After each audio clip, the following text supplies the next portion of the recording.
Now is the time when we really need to understand more than ever before how the brain is working.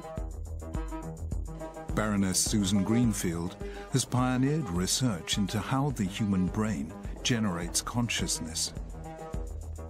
How does the objectivity get converted? How do ordinary old brain cells, ordinary old chemicals, how do they suddenly get into a scenario where you have this subjective sensation no one else can share?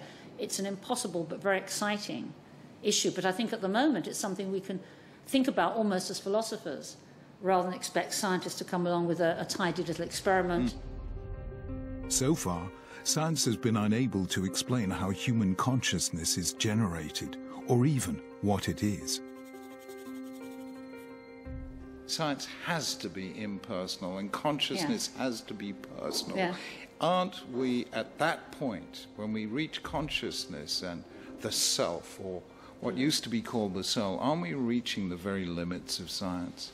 The big problem is not so much that we are saying, well, we're a scientist, so we're going to butt out of this. Yeah. It's more, if I said to you, now I've just discovered how the brain generates consciousness. Yeah. Yeah? What would you expect me to show you? We don't even know. No idea. No, exactly. No, and see, that's the problem. Until we actually know what kind of answer, what kind of thing or solution are we supposed to come up with, only then can you bring the machinery of scientific method to deal with it. Not only is science not able to explain human consciousness, it doesn't even know what type of question to ask. For me, it's religion, not science, that speaks of choice, freedom and responsibility, things that make us human.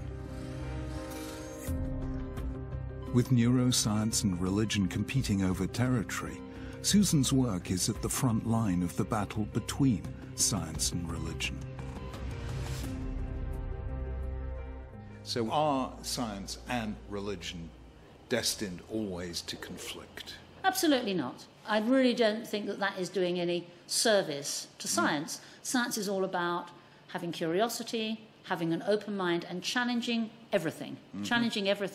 So my own view is that you can have two seemingly incompatible things that explain the same phenomena. Well, and you can do both, you can use both, and it doesn't really matter. So as a neuroscientist, I'm quite happy dealing with the subjective of my friend who's now convinced that God is with him.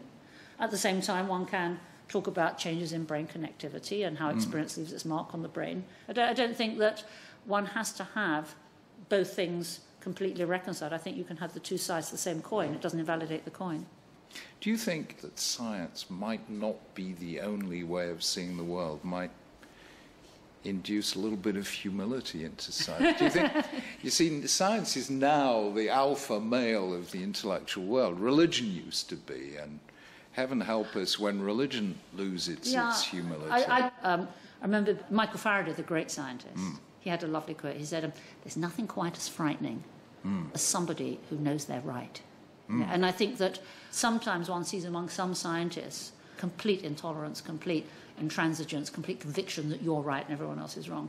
And what real science is about having an open mind, a really open mind to things. Yeah? And my own view is that if you have a very rigid way of approaching the world, and this might apply to religion as well, then perhaps you're not going to progress or have the same insight as if you just question everything. And as I said, the whole trick is to ask the question rather than know all the answers. So would you buy the proposition that religious people ought to have respect for science and that scientists ought to have respect for religion? I would say that all people ought to have respect for all other people. I think respect is something that we can't have enough of, and that irrespective of whether you're religious or scientist or just a human being, that clearly having respect for others is a very good starting point in life.